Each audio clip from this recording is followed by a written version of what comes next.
Welcome. In front of me is Apple Watch SE 3, and in this video I'll show you how to edit control menu on this device. First of all, you have to press the side button on your Apple Watch to open the control menu, and now to edit it, scroll to the very bottom of the menu and tap Edit. Then, in order to remove any item from this menu, you have to tap the minus icon in the top left corner of the item. And if you want to add a new one, you have to tap the plus icon in the top left corner of the screen.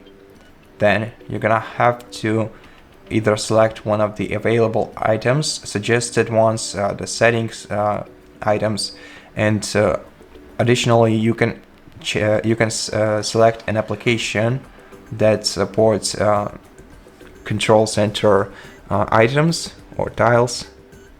Tap on it and then add a tile from this application. Now, in my case, I'm just gonna add this lock item to return it back onto the screen, and then tap down to apply changes. And this way you can edit your control menu.